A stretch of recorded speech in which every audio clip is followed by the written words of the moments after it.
recording this. As you all know, Tony Gillum, our court reporter, is also here. She'll be taking down. She'll be taking down all of our notes as well. So as soon as Tony is logged on, we will get going.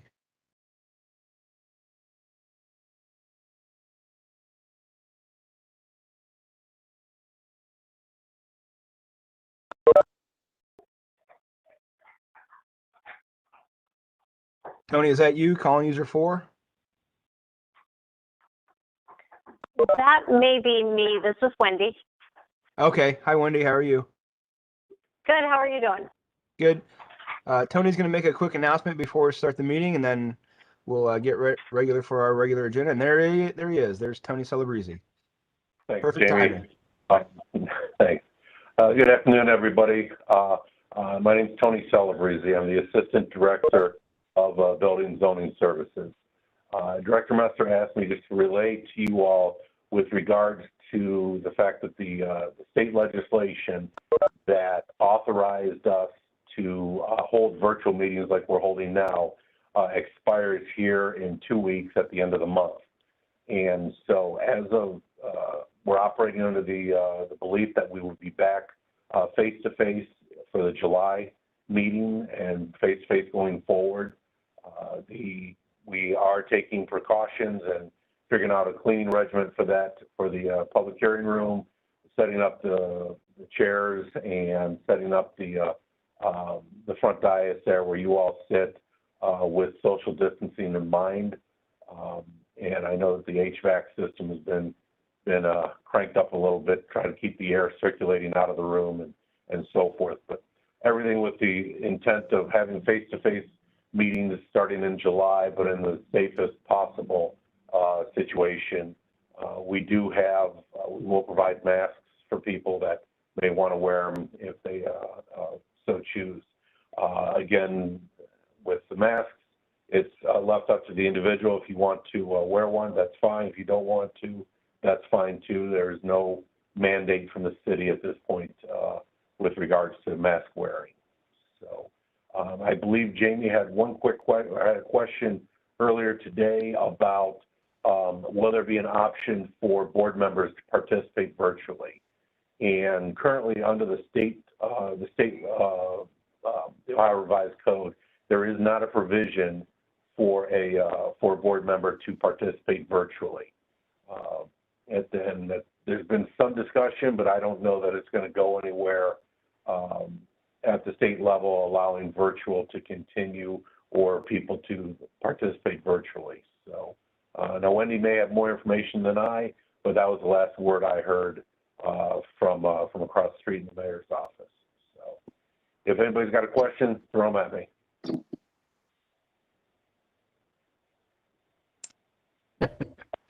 Guess not. Hey, Tony, I love it. Tony, this is Steve Moore. Does that include the license board meetings going live in July? You mean skilled trades review and the building commission? Yes. Yes, those will be going live in July also. Okay. Thank you. You got it. Thank you very much. Are we ready, Jamie? You have anything else? Any preliminary business? Tony, did you have anything to add, or are you good? I'm good. Okay, well then, yeah, Chairman Thompson, there are no more preliminary matters, and after the past 2 months of marathon meetings, we've got a pretty quick, easy agenda for you tonight, so I'll let Mr. Merritt kick it off. Jamie, sorry, Yes. I do have a preliminary item. It's an extension. Oh, okay. This is Mr. David Kozar should be presenting for this, but this is GC 19019, 6440 East Broad Street. Let me pull up the PowerPoint.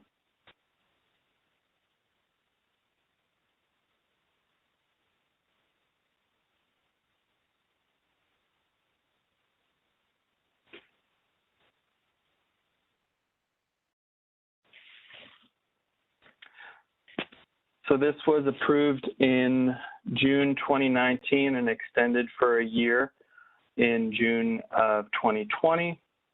And so the applicant is back to request another extension for a year, I believe. Mr. Kozar?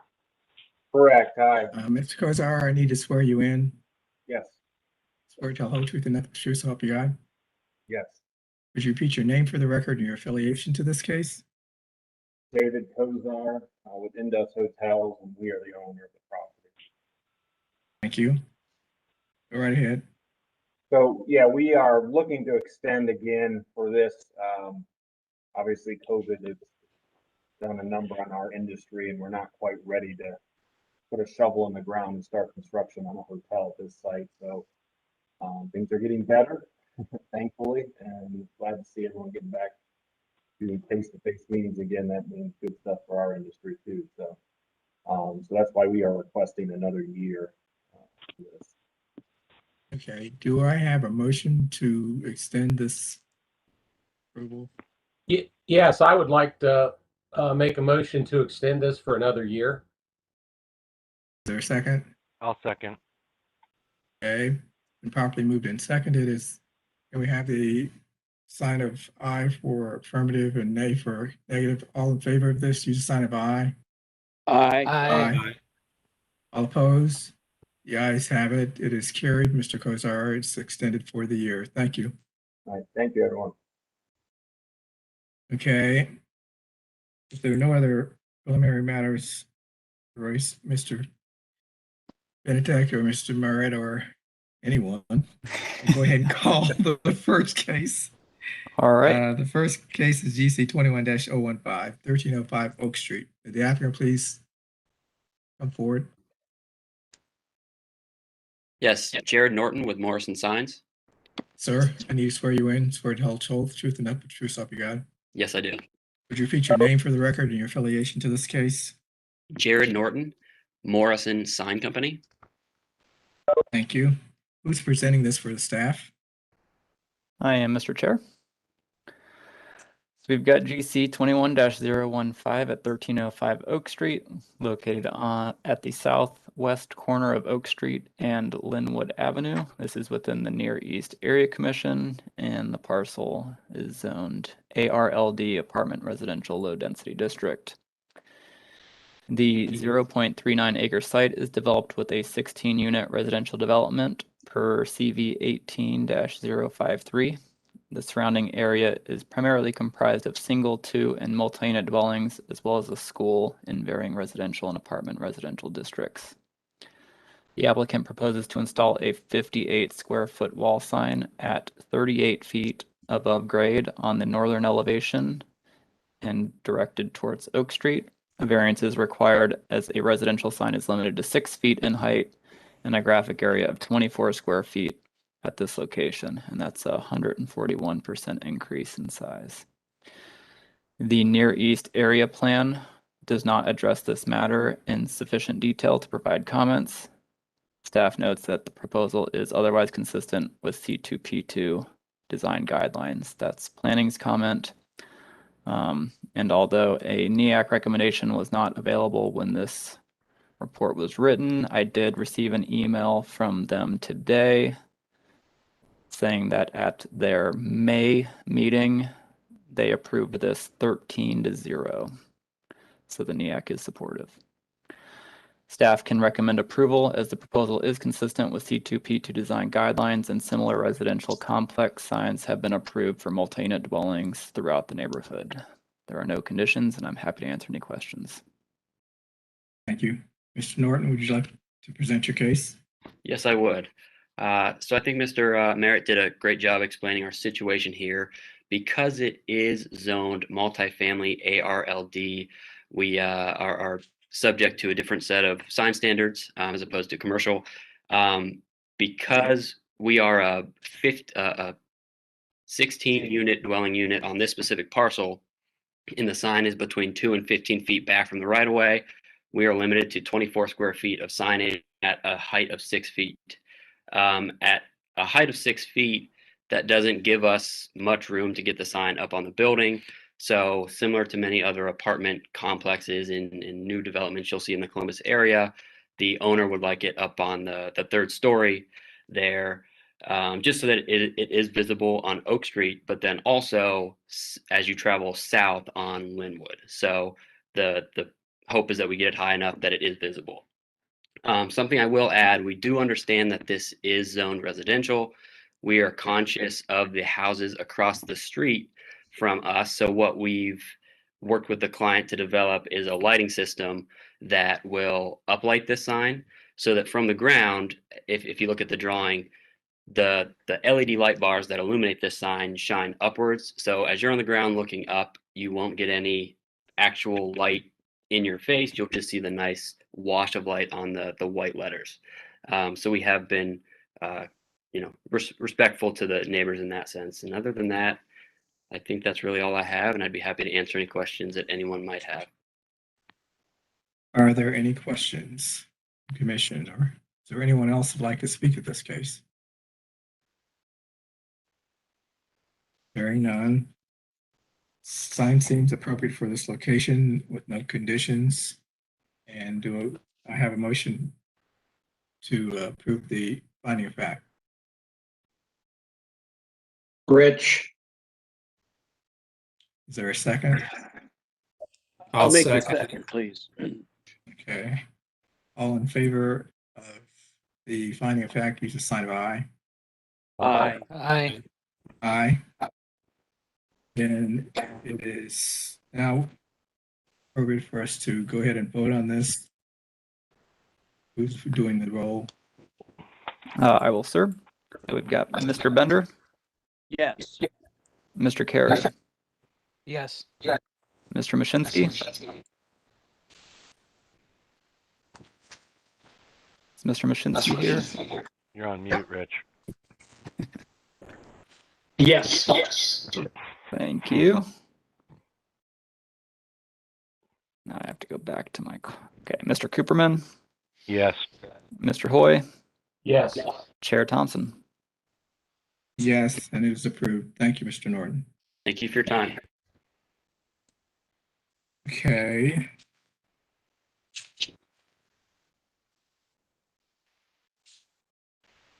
Our next case is GC 21-017, 4141 Park West Drive. Would the applicant please come forward?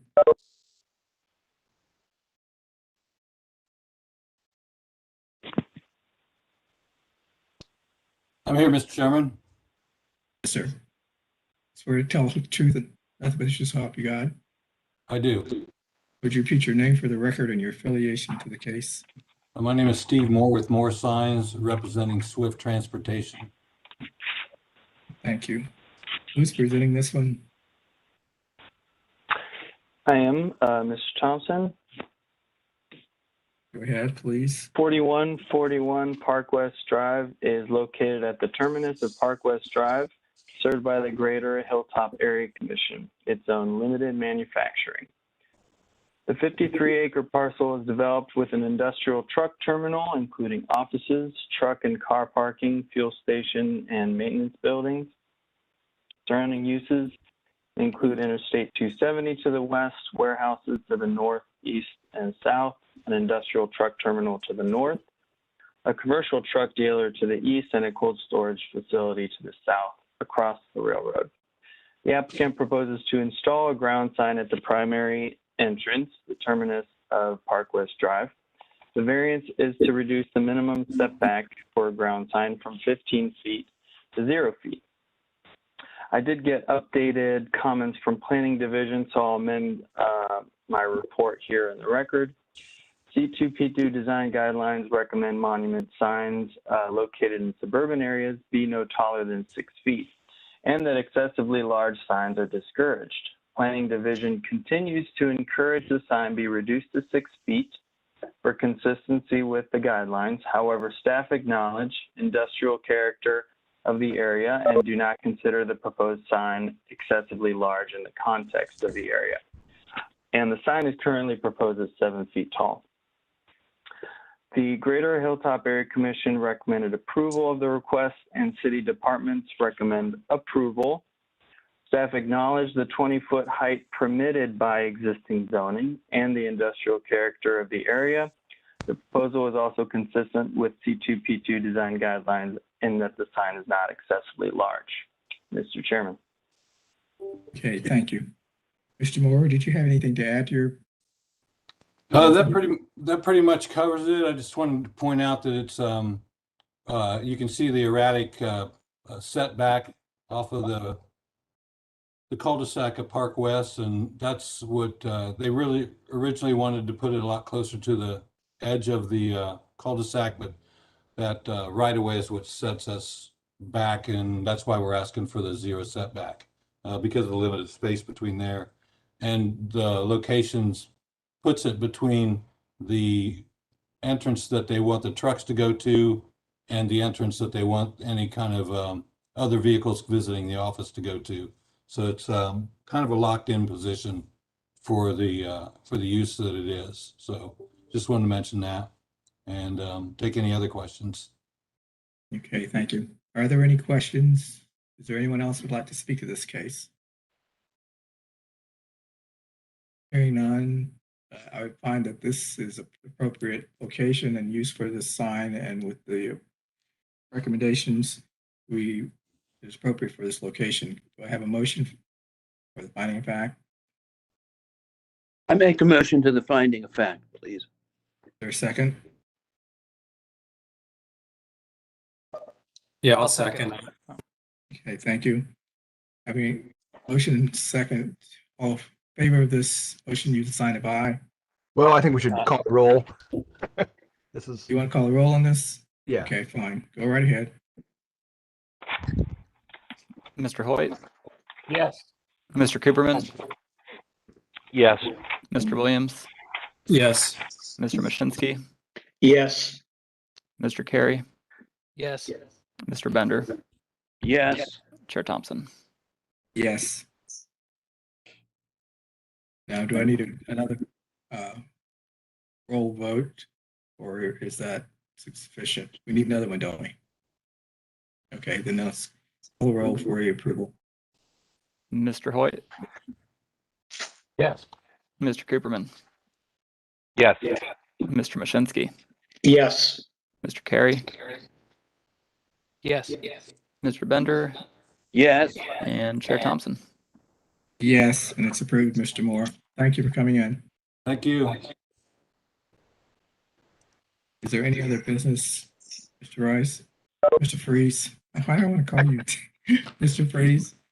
No, other than I guess we'll see you in person next month. Great. In that case, then no other business, we are adjourned. Thank you. Thank you. Thanks. All right. Thank you. Phil, Merritt, Sierra. Hang on. All